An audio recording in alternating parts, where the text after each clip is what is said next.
Hello, my name is Paul McGinnett. Thank you for taking the time to watch this presentation on addicted women in recovery. The Women's Recovery Center is a 90-day intensive drug and alcohol and transitional living program specializing in holistic recovery.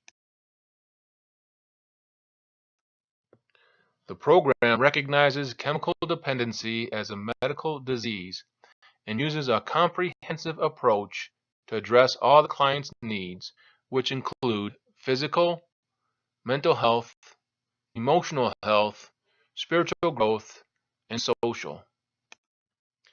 It is a residential treatment facility that allows women to have their children present with them, and it is for women only.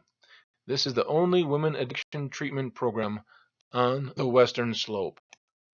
This facility can take up to 20 ladies, and also the cost is $13,500 per person.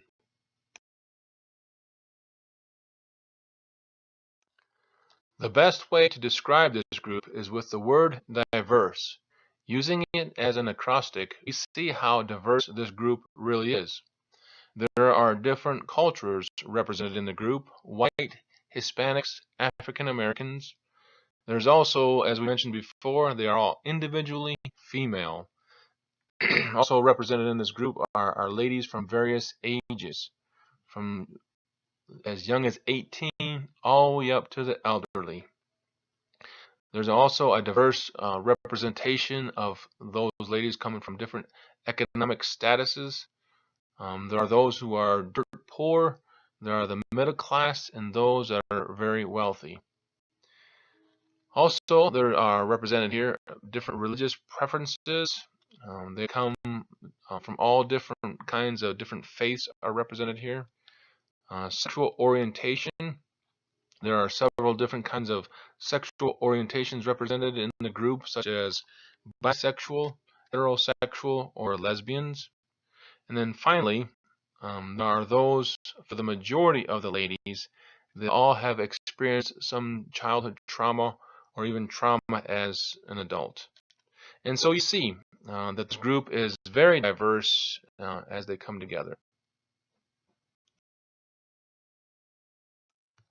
Barriers to recovery. For these ladies, overcoming macroaggression is one of the many challenges they face. With this macroaggression, they see themselves or are viewed by other people as being second-class citizens. Also, there is this assumption that all drug addicts have a low IQ.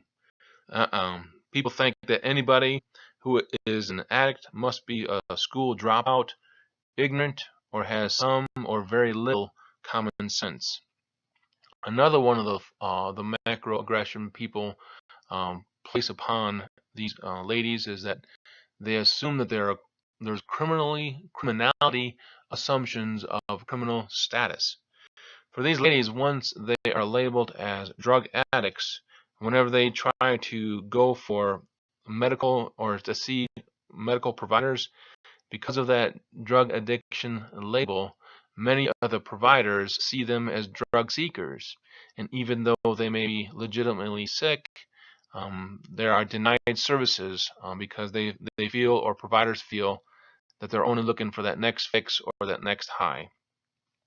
And so then the other barrier to recovery is overcoming the trauma. For the majority of these ladies, they have suffered either childhood trauma such as sexual or physical abuse, and also for the older, maybe older ladies too, they've been raped or have suffered other kind of traumas. And so working through these barriers, they will hopefully find success in their recovery. In terms of treatment strategies, Legrand, Iacono, and McGee have stated that addictions may be thought of as a chronic relapsing illness. And so they basically say that there's pretty much no hope for those who are addicted. They will always and forever be chronic or have to struggle with their addictions.